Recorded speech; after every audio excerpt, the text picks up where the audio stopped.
Hi, I'm Danger Dan Jers, the host and GM of the D&D Real Play podcast, D&D Dark. Join us on Wednesdays for an absurd, over-the-top comedy horror adventure, starring some of history's most infamous monsters. I'm Ben Magnet. I play Mary Frankenstein, our barbarian. I am Daniel Cruz. I am playing Imhotep the Mummy, our cleric. I'm Jordan, and I play Larry Talbot, a lycanthropic warlock. I am Grayson, playing Jet Griffin, the Invisible Man, the party's rogue. I am Aaron. I play the Phantom of the Opera, our bard. For more information, go to dndarkpodcast.com and listen to us anywhere you find podcasts. Let's go. Master of all things tabletop. With the Paladins of Podcast. They ruin the games you love by talking rules that suck, how to build kick-ass encounters, destroy worlds, and really get your players invested. So go ahead and throw that fistful of dice at someone. Because we're going on a side quest. I'm also recording. Dig it. What's up, everybody? Welcome back to SideQuests with your Paladins of Podcast, Rob and Eli. And after the convention, hate to say that we're back to remote, but it works out. Yeah? Yeah, we're back from GenCon. Woo! Yes.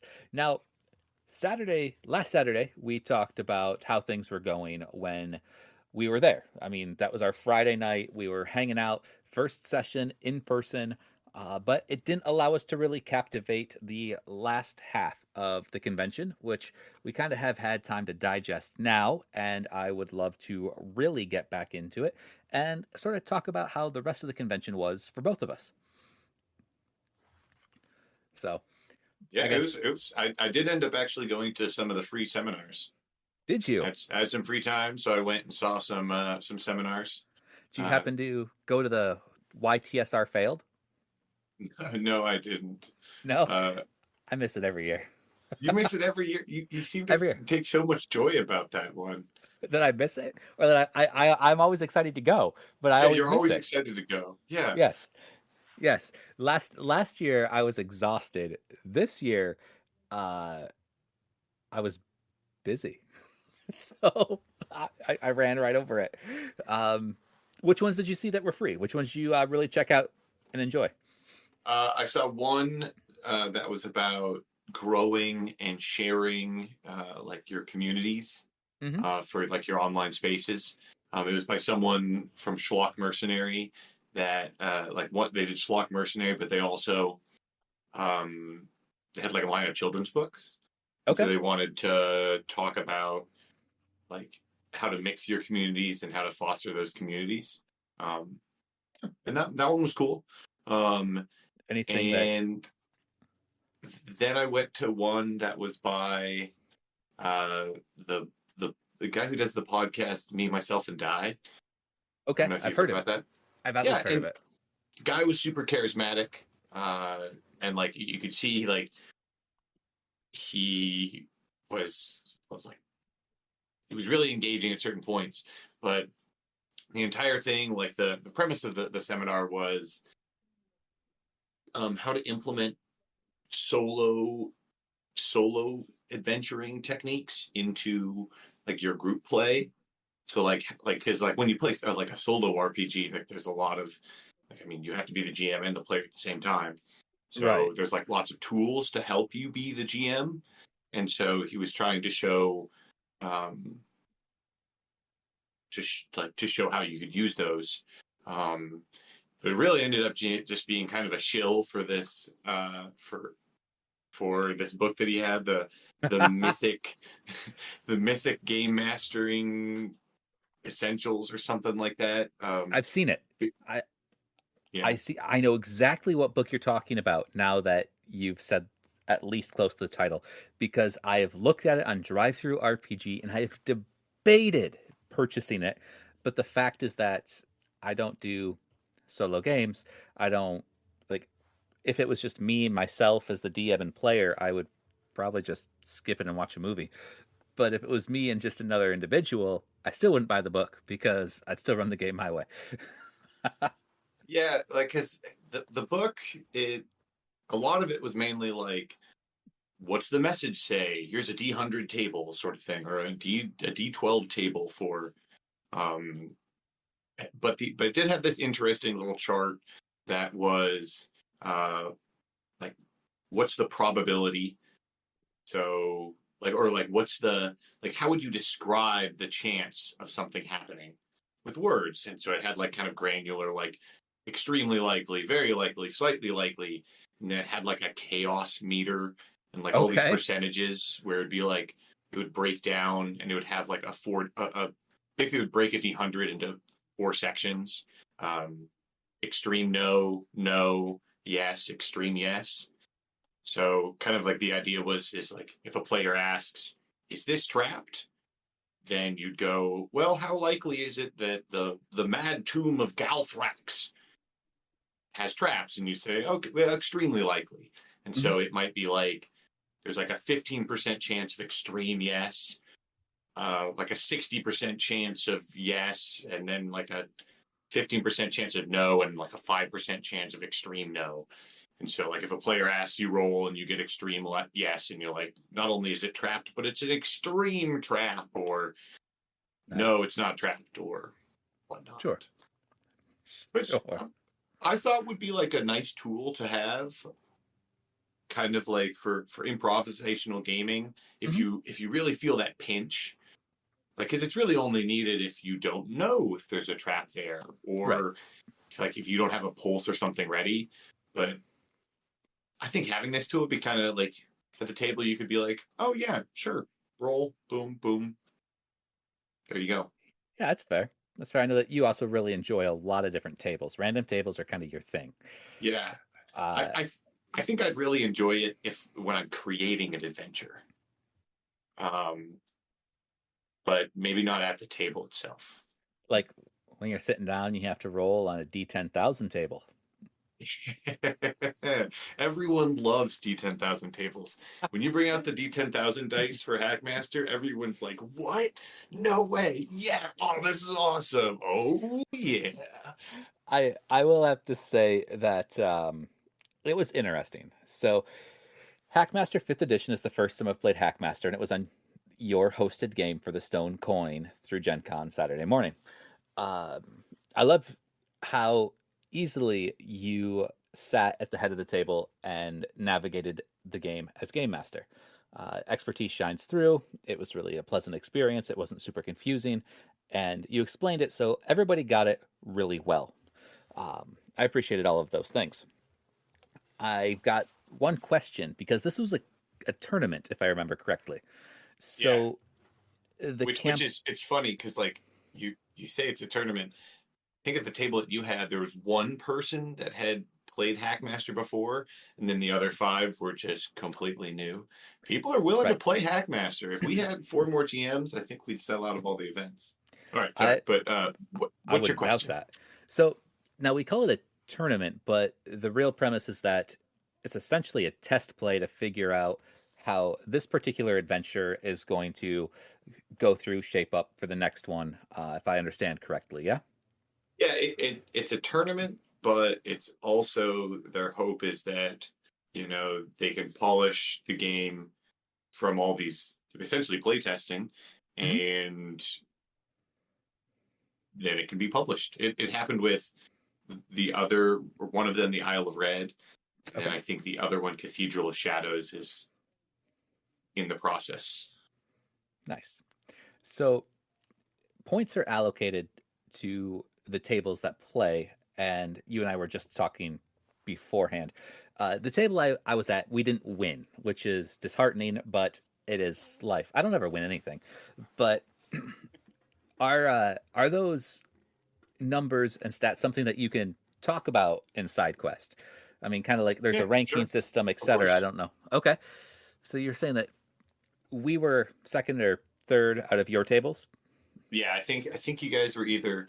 I mean, I had one table that scored kind of low, and then 2 other tables that scored about the same. And I couldn't remember which table was higher. Okay.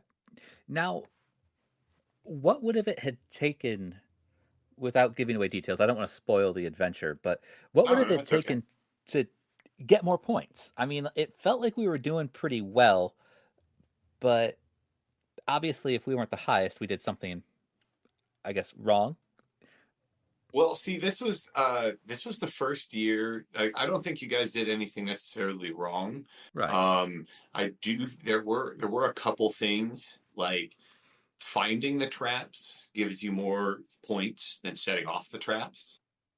Oh, that's fair. So, like you at one point found a pit trap, Mm-hmm. and you fell down it, and that gave you some points. And then at the very beginning, when you approached the pyramid, you encountered a trapdoor spider, Yes. and that trapdoor spider actually had a secret tunnel in it that would have bypassed that entire first level and just popped you off on the second floor, which would have been right where the you could have then taken the pyramid mask up all, and then you could have skipped straight towards the end. And so, kind of the premise is that you want to leap and get past as many of the short encounters as quickly as you can. And our table did what we could to literally run through it in the most direct route that seemed obvious. Damn it all. Yeah, I'll say though that this was the first. Usually, like when we run one of these, we set the party down right in front of the dungeon. Like Okay. you would have started outside the pyramid. You're just kind of like, have at you. You're in the adventure. But this time we did start like basically before the hook. Right. And I mean, that's always tough to have like a role playing segment inside the like inside a tournament. So I think that can sometimes also be a little bit of a trap or a trick to get people, because that's the tough part, is because so many people want to play in Hackmaster games and they just love to role play, and it's amazing and it's really fun at the table. Yeah, I noticed looking at it, we had a 4-hour block, which seems to be a great time. It seems to, like, pacing for 4 hours is generally pretty good. 4 hours is just before you start to hit fatigue. Things aren't too super long. And I remember when I did my play test for Legend of the Pharaoh King, I did 4 hours with maybe into 5. And it took 4 almost into the 5th hour. And one of the things I had done initially was kind of, you start at the beginning. So you get the initial information before just getting plopped right in front of the dungeon crawl aspect of that game. And we still shortchanged some descriptions. I didn't fill them in all the lore. I'm looking at this like it should be a 4 or 5 hour one shot. You include all that shit, we're looking at maybe 8 hours if you're going to be really nuanced going through it. So in a convention setting, yeah, I can definitely see how that pre-hook role play, while it's fun and entertaining, it's good for the party, it's great for morale, but in a, I guess as we call tournament setting right now, it really cuts down on the opportunity to score. And this makes me sound like I wanted to play to win. If there's a goal to play for, I want to do that too. So it kind of ends up being more like a side benefit for, like, one lucky table ends up getting free Hackmaster product. Yes. One thing that I'll say that we do as well is, after we usually run like the tournaments 1 year, and then the next year and at all the other cons, we'll split up it in, like, so there next year there might be the Stone Coin Part 1 and the Stone Coin Part 2, where you could have an 8-hour block to actually go through and explore the entire element, because there are you cannot finish in 4 hours, and with 8 hours it's definitely enough time that pretty much everyone should be able to finish the adventure. Nice. And then the third step after that is Ron, the guy who writes these adventures for the tournament, usually starts adding elements of the long form adventure, so, like, because everything gets built out off the core of that tournament, and so then he'll usually run like a 3-part or another different 2-part with all those extra added elements to start testing the adventure with those elements.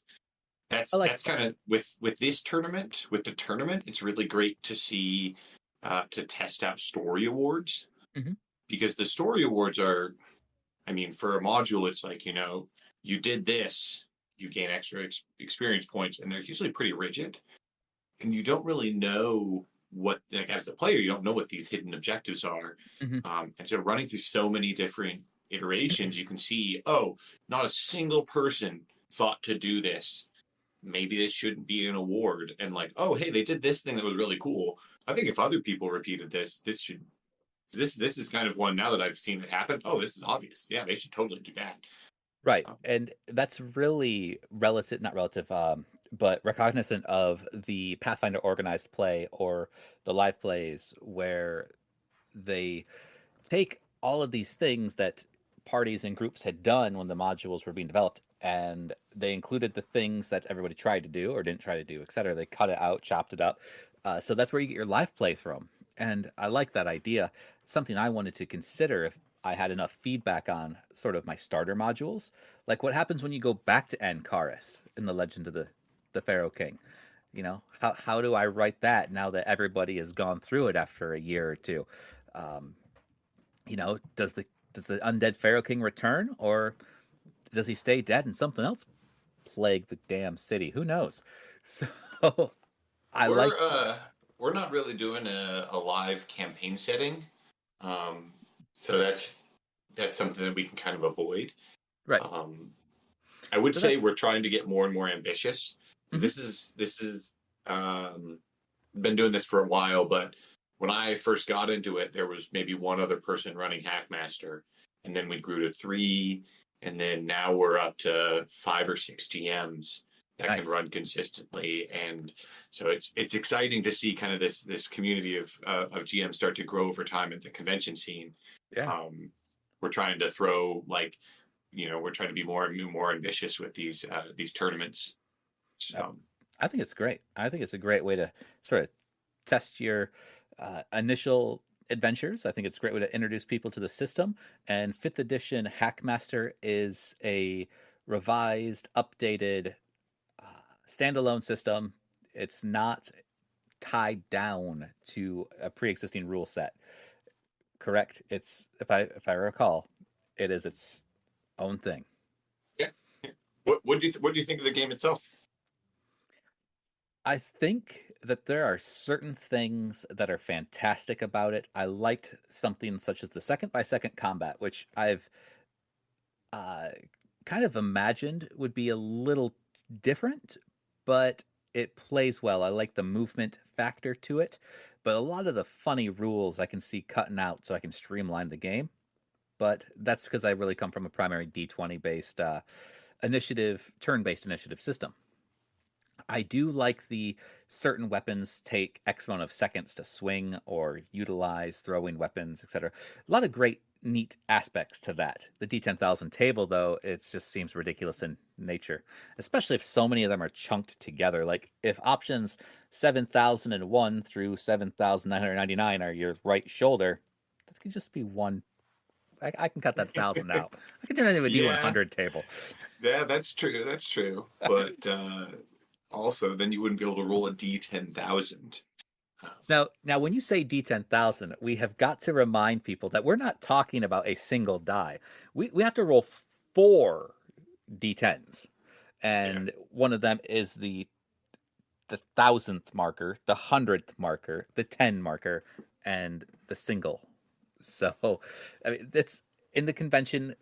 They're not even small dice. They're each of them are large. I got to roll essentially what feels like half of a football between 4 dice in my hands. I did that intentionally because I went to Cheshire, and they've got the tiny ones, like the normal size D10s, but having a critical and having those big dice, I mean, it just makes the critical seem more and like feel more impactful, and like the dice are just sitting there.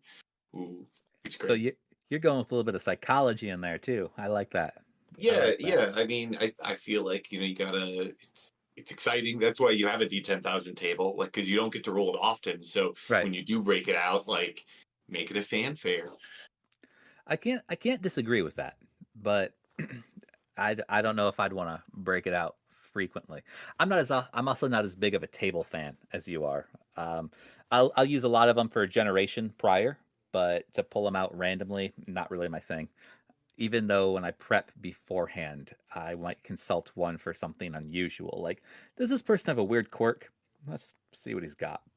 Oh, I'm all for tables, but for a D10,000 table, I do have an app that you can input the numbers, and it just tells you exactly what it is. So, yeah, I like tables, but I also like easy to reference items. Efficiency.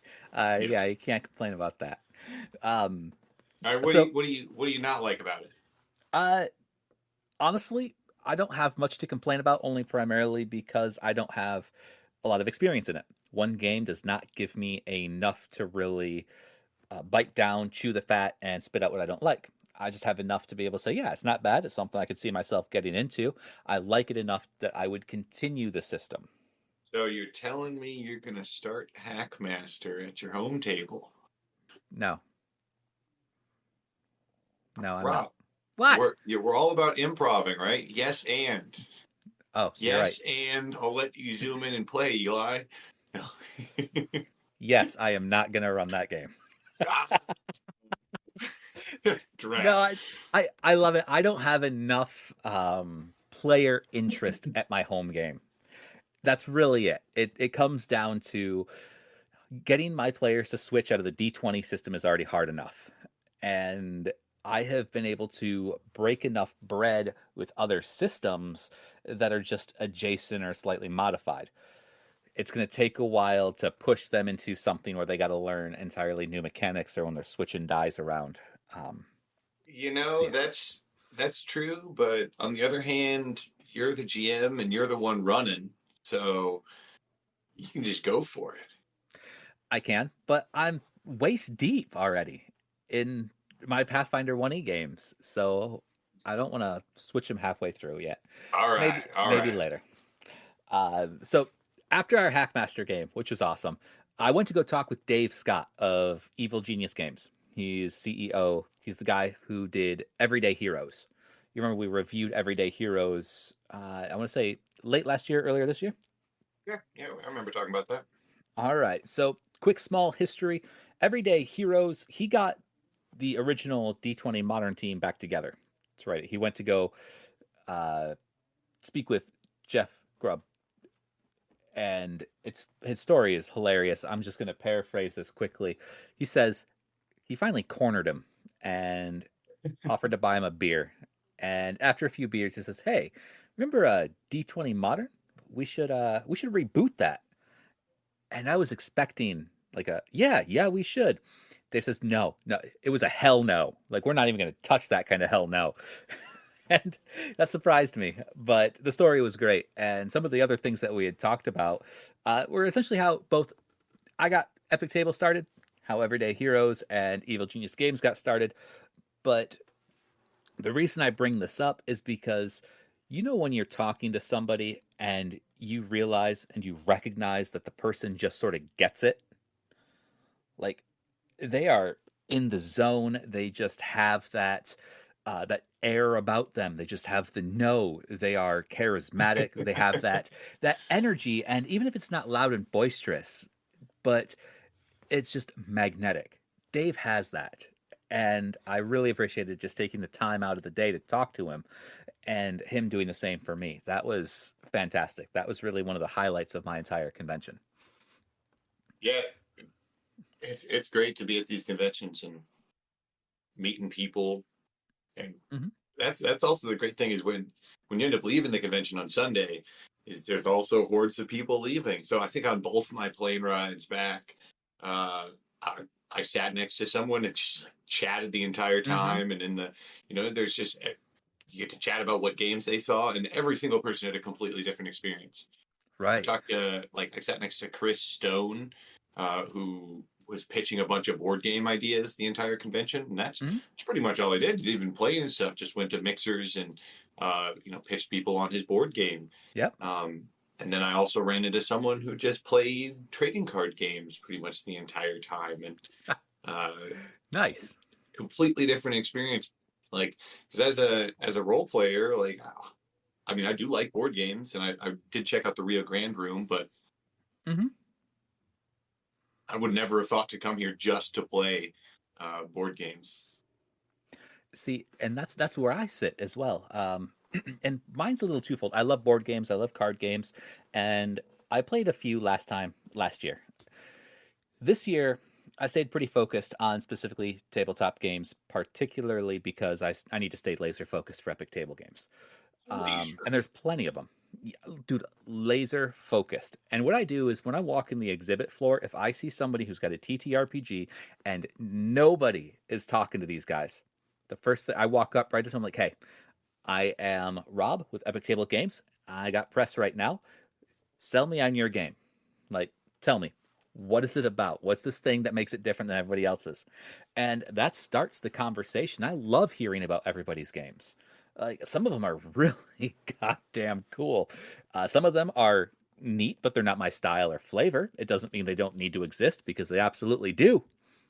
But I want to hear about all of them. In fact, I would actually take unsolicited emails like, hey, this is my game. Like, I want to tell you about it.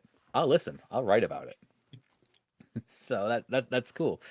Saturday, what tabletop RPGs did you check out? Because I looked at a few, but mainly, I mean, Hackmaster is kind of like my fantasy love, so I'm really looking for sci-fi games.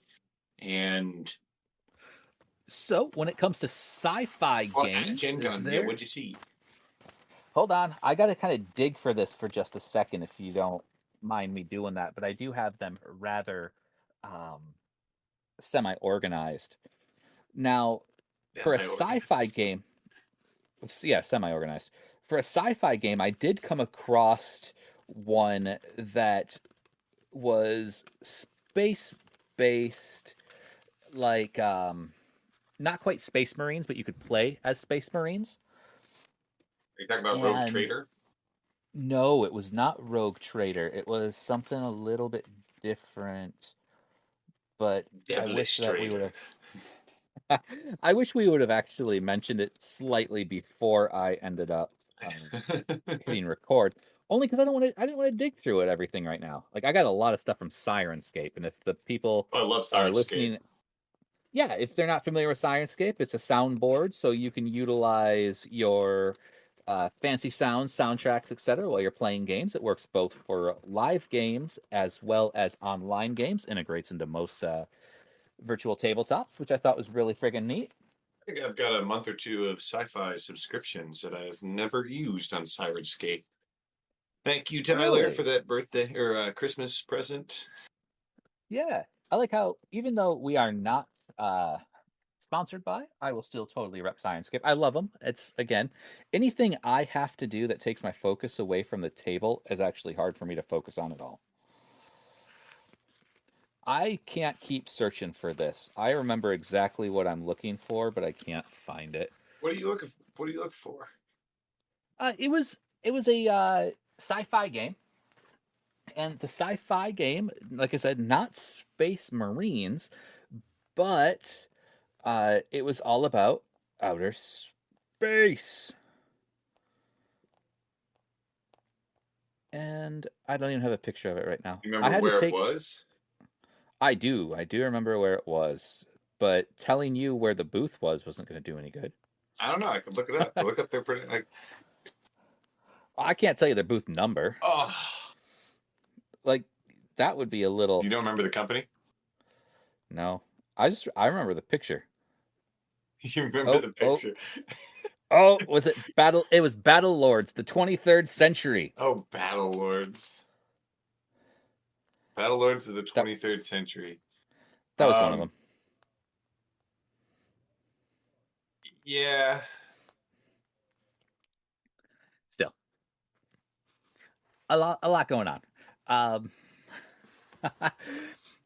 didn't find any other Space Marine stuff or outer space stuff that was super interesting. I would always direct somebody towards Starfinder if that's the case at this point, though. I haven't written the Space Marine game I want to play yet, which apparently it's not going to exist until I write it. I am absolutely positive about that. So, yeah. But good news. I have actually started writing a setting. Remember how we were talking about how certain content, certain toolkits, certain mechanics, I easily digest when they have a setting to them. And you said generic toolkits are kind of boring. Just go all in with the buy-in and put flavor to your mechanics. Okay. I revisited my Dark Noir RPG.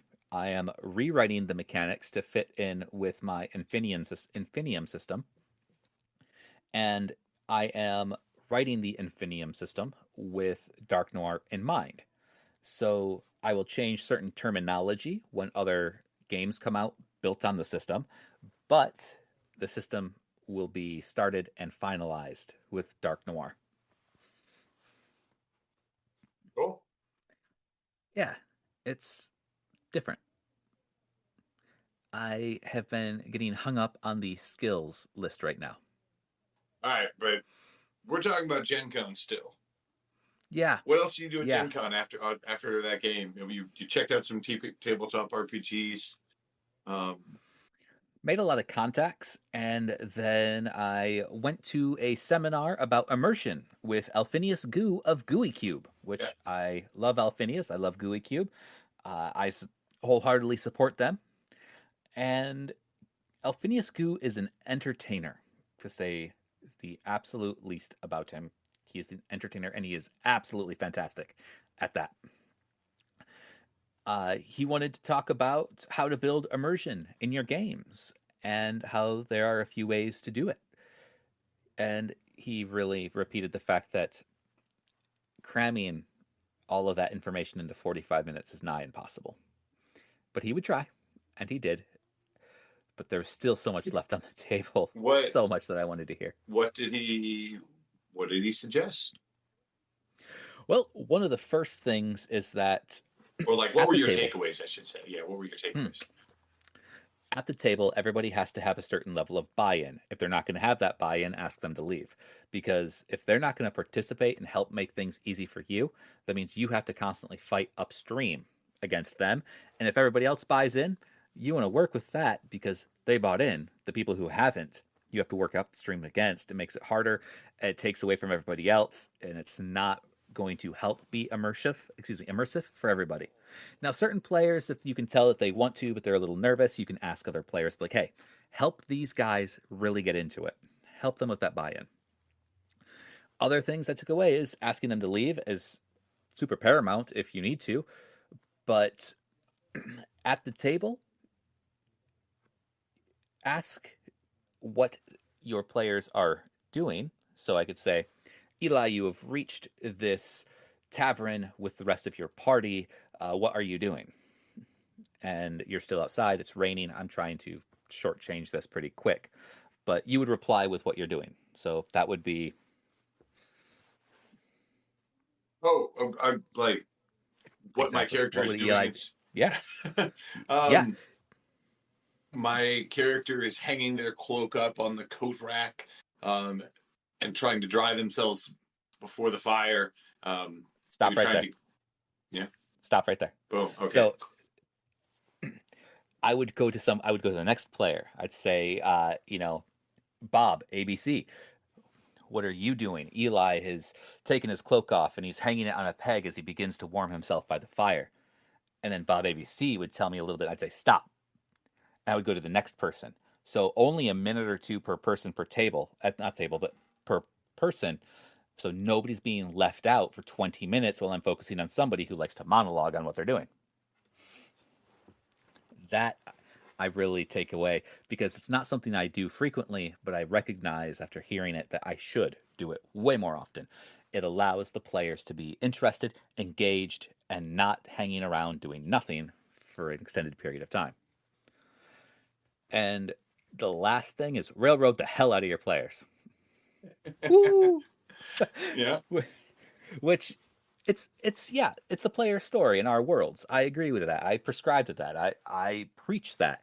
But at the end of the day, I mean, that buy-in that they have to take, I have to be able to guide them And pre-planning and over-planning are, two sides of the same coin.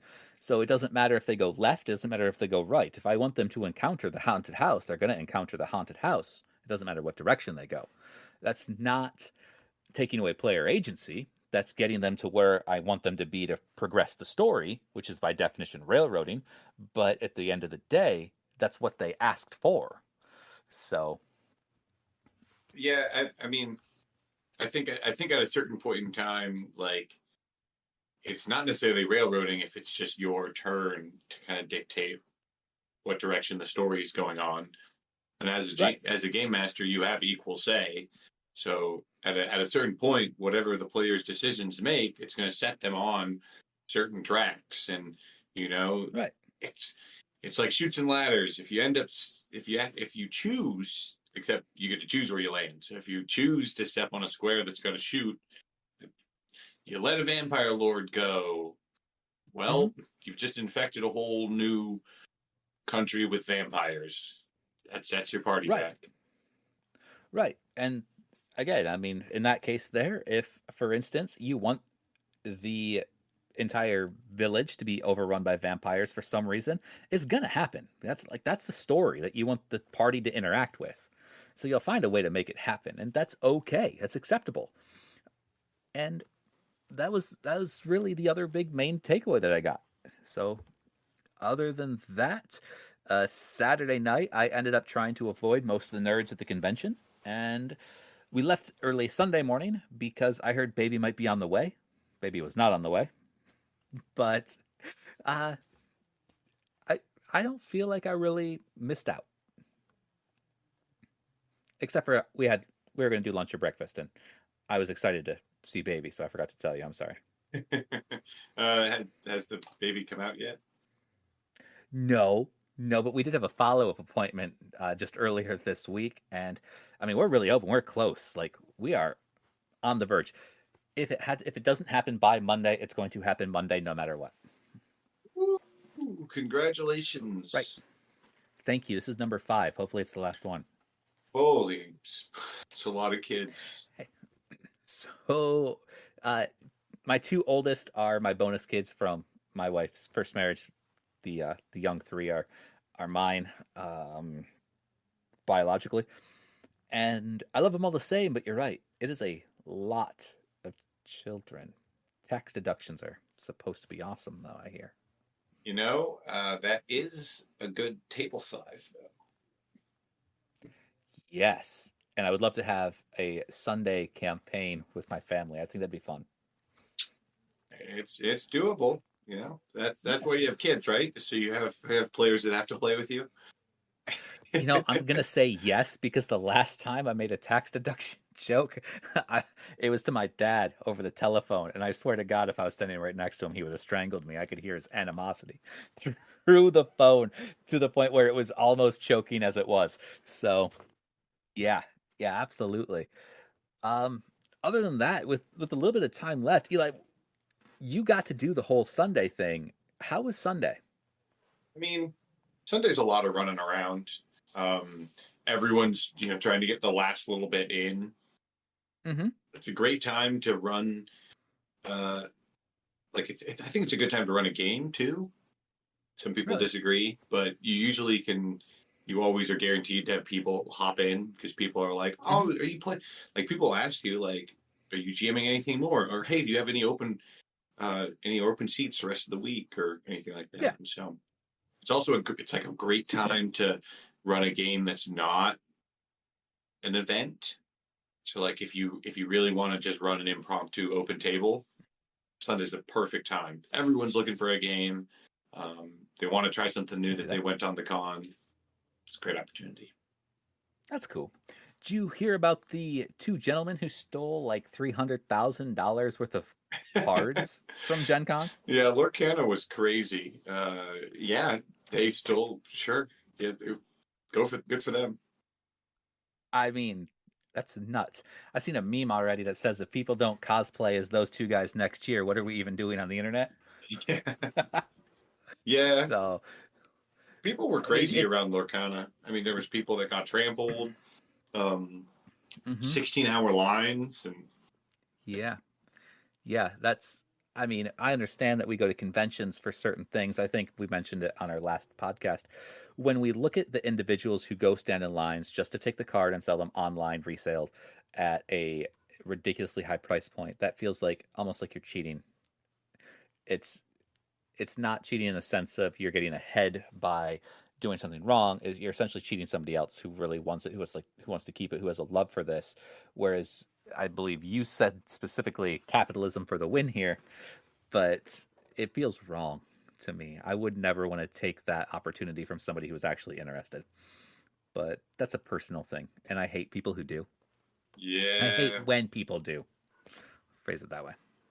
So, Yeah. otherwise, Not a horrible. fan, but I'm also not a huge Disney fan, not a huge trading card game fan, and I mean, I still have all my Yu-Gi-Oh cards from when I was younger. I played the hell out of that game, and I'm talking like before they went like really weird with all their new rules and shit. These are the original OG cards. I could probably sell those for decent cash at this point, but I will never look into it. Other than that, things that happened over the convention, I released our Epic Table Games third adventure for 5th edition in our custom world of Aetheria. So that was exciting. you're pumping them out. Yeah, I'm trying. It's hard work. Like I promised Dave from Everyday Heroes that I would write an adventure compatible with Everyday Heroes, and I'd have it done by November. I'd have it done by Christmas, and I'm having a hard time with it already. What do you mean? You shat out a mega dungeon. So I find that as much as I love the modern setting and the modern system, working with all of that is easy for me until I try to write an adventure where I don't have fantasy to fall back on. Like who's the villain? Now I got the idea for villains, but I'm like, I can't just throw a dragon in there for the hell of it. Like, it doesn't fit. So I gotta figure out how to throw somebody in there who's just known as the dragon. There we go. I can just symbolize the hell out of everything. Thanks, Eli. I didn't think about that. I'm glad I could help. Your ideas are the shit, bro. I love them. So, as of when we're recording this, it doesn't line up to match hour to hour to our release schedule. So it's only been a few days since GenCon, and our release happens a few days post recording. Are you completely decompressed from the best 4 days in gaming? Yeah, I mean, but like, I don't need to decompress. I just need to play more games. It just gets me so I'm more just wound up. I wish I could just game and play. Mm-hmm. So, haven't even had my next Thursday session yet. And been thinking about Hackmaster and I hear you. I got home and I just sort of take a day to sort of relax and just chill. I started looking into other conventions for me to join in and be a part of. And dude, I'll tell you, press passes for smaller conventions are a bitch to get. And getting a free pass for one convention I was looking at required 16 hours of DMing. Yeah, that's 4 games though. It is 4 games, sure, but I'm like 16 hours. And then if you want to have a pass for the entire weekend, you have to run like 24 hours worth of games. I'm like, you're a small convention. You have less than 7,000 people show up. Like, you're asking me to sell my entire time there just so I can get a $20 pass. Like, yeah. I might as well fucking just get the pass. It's hard to comp people those tickets for small conventions, but that's how I started. I just ran a bunch of events. I was very broke. I still eat peanut butter and jelly sandwiches. Hey, I get it. I had PB&Js throughout the entire convention too. I wish I would have checked out that Brazilian place, though. That sounds like a fucking awesome. I can't believe you Awesome never dinner. went. You talked about it so much. It was $62.50 a person. That's pre-tax, bro. Oh, you were so excited about it, though. I can be excited and wait. All right. All right. So, to close with anything, is there a final statement that you would like to give us before we end today's episode of SideQuest? Come to GenCon. Come to Origins. Go to a local gaming convention. I concur. Check out any local convention you can. If you feel free, travel to whatever conventions you would like to. Be safe, have fun, and check us out online at epictablegames.com or on Facebook at Epic Table Games. And send me your unsolicited RPGs. I will check them out. Okay, new intro. We've changed the name, and we're still using the word paladin. Paladin. I mean, it hasn't been used in the English language in about 200 years, but okay.